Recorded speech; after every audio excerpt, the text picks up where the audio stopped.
Hello and welcome to episode 7 of Argumentative Neighbors and Meaningful Elaboration Anime. Introducing the panel first, from Palm Beach County, Florida, fan of 10 years, Christopher Davis. From Ban Jie, Vietnam, fan of 15 years, Loy Tran.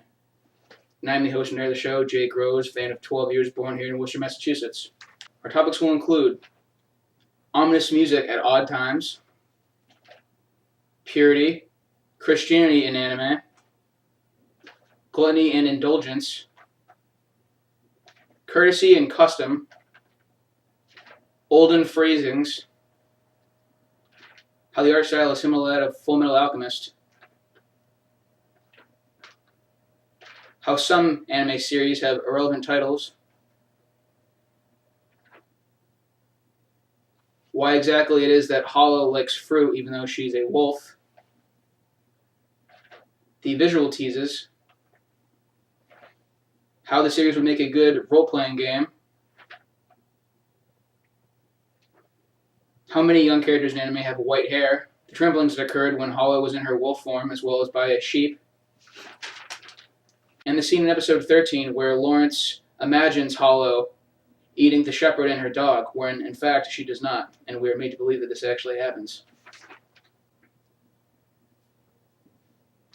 Ominous music at odd times. Chris? Well, the dramatic music just happened almost randomly.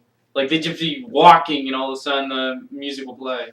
Where they meet the shepherd and it almost seems like, the shepherd should be dead or they knew the shepherd, but it was just a random girl. And they had, ominous music for no reason. It's just, I think the soundtrack didn't fit, although this first season was great. It is kind of weird how it pops up in certain occasion where it's supposed to be a joyous occasion, but it's ominous. Alright, next, purity. Right then, so back to purity, Lloyd. Within the category of purity, I would think Lawrence fits best because of his good nature and will. He never really complains about anything, even though certain people in the anime can be a little annoying. Holo, for one, always teases him and makes him do things that he necessarily did not want to do in the beginning. Epic face. Who abandoned the traders near the end of season 1. And now gluttony and indulgence. Of course, Holo would be the main character that embodies these traits. She compulsively desires food, and debt is brought up a lot in the series, though that would be more greed, I suppose. She gets drunk a lot. She overly loves fruit when she's a carnivore.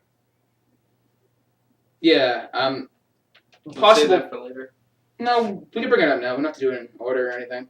But possible theory for this explanation. Maybe it's because it's not a wolf thing, and she wants to experience human things.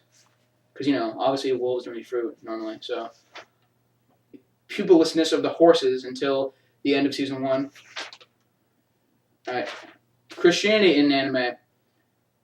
In general, Christianity is seen as very harsh. It's portrayed as such.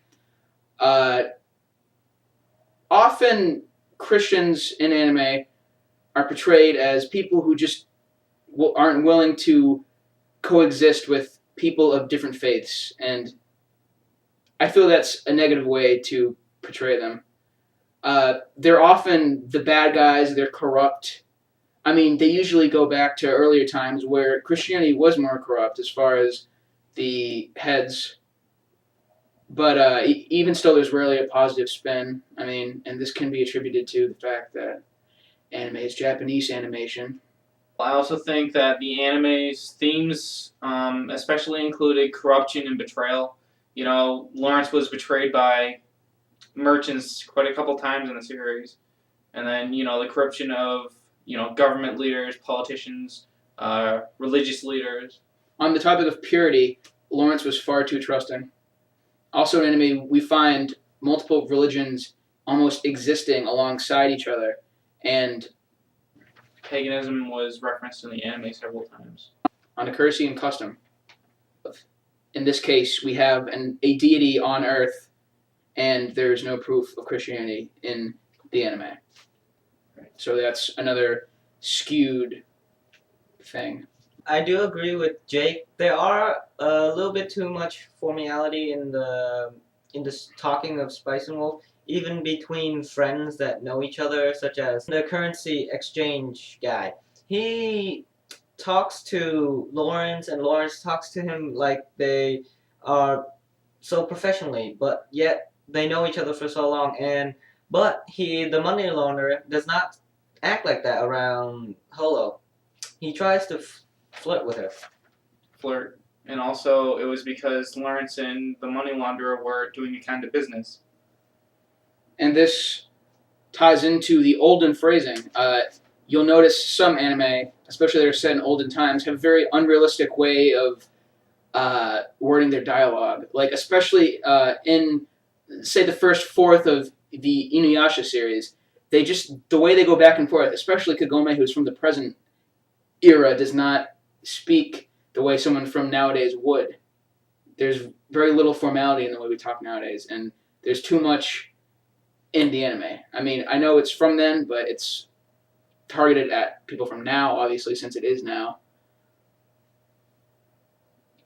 Well, you know what, though? I think the purpose of this anime was to give, kind of a view of what trading and all the Christianity and just how life was like back then. I enjoyed it, but a part of it was definitely fantasy. I don't really think it was based heavily enough on medieval times to be a proper representation of said times.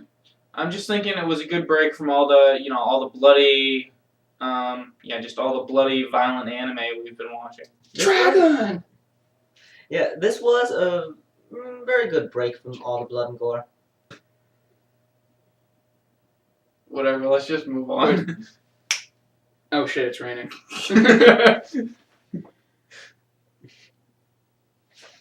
So that was just hilarious how she just trips him. Simply put, the art style is nearly identical to that of Fullmetal Alchemist, and the voice actors are very similar. For example, the man who Lawrence cons, but cons back when he gives him the armor, he looks like Mugiar from Fullmetal Alchemist, and he has a similar voice. So I think it was done by the same dubbing group and the same 3D artists. Yeah, the guy with the tilted table. One of the things I found interesting was that this anime actually had a meaning behind the title. Like, I think episode 6, the guy commented on Horo and Lawrence as being Spice and Wolf. And, it just made me think that there's a couple animes that have just completely irrelevant titles to the series. In the series Bleach. How did they come up with this name Bleach? Has nothing to do with Bleach whatsoever.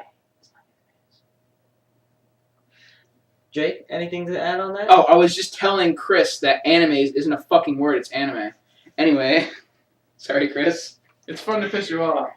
You didn't even do it on purpose. You're just a hick. Yeah, well, it's fun to watch the results of my screw-ups. Alright.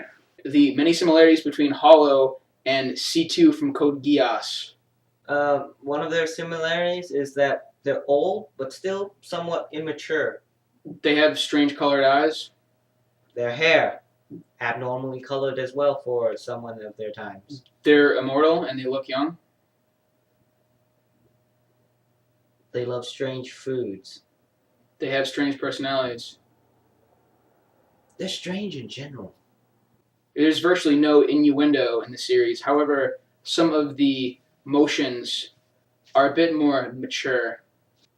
It's kind of hard to give specific examples of this because I wasn't, tentatively watching when they were doing these things, but just some of the ways people got close to each other and put their arms around one another and things of that nature just wasn't medieval in its entirety. Yeah, and especially when Holo gets drunk, or at least pretends to get drunk for a while. That's a little mature for some viewers. Right. However, that's something that's that's an action which is spoken upon. What I'm getting at here is that there are some things that they don't even like mention at all. It's just the way they sort of do them, and it's just that and how she was naked plenty of times. Yes, that too. Yeah, and you know what? During the forest scene, she told him to close his eyes after she had already taken off our clothes. And there was some blushing in there that didn't necessarily need to be in there, so if they weren't thinking those things, they wouldn't have blushed. Not everyone would blush in those scenarios. This show would make a good RPG. It has trading, travel, battle, betrayal. That's all you need. The hair in anime. It's kind of peculiar how some anime characters, even though very young, are portrayed in the anime with white hair. Like Lawrence, he has white hair, and he isn't that old. And some other characters, like the character Zero in 13 Nights, and in Final Fantasy, Kadaj and Sephiroth. And there's a couple other in other animes that are probably not worth mentioning because of their... What was it? Burning attack! You got that, right? Yeah. Yeah, okay. Just making sure. Now on to our next topic. Making fun of the light. I'm just joshing, fella. Alright, so should we talk about, quickly, the pupillousness of the horses. Until like episode 11, the horses had totally black eyes. They had gray pupils and the rest of the eyes were black after that. The tramplings. The sheep trampling was just hilarious. Yeah, that was in episode 13, but very early on in episode 6, I think. Yes. They're underground, and she transforms to protect him, and she just tramples the hell out of a lot of people. It's fucking awesome. I liked how one guy just kept rolling, and And the other guy got his face smashed into a wall. I think one guy bounced off his head. And then did we talk about? I mean, actually, I think when we introduced the topic of the episode 13 ownage, that was enough to summarize it, right? Mm-hmm. Yeah. I don't think we need to go over that again. That it? Thank you for watching episode 7 of A.N.I.M.E. Next week we'll be discussing... Escride. Thank you for watching episode 7 of A.N.I.M.E. Next time we'll be discussing Escride. Tune in.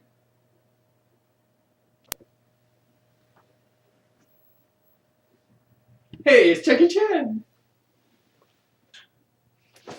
Okay, I'll just pause it there, and like it'll be a click here to go to episode 8 of A.N.I.M.E. All right, sweet.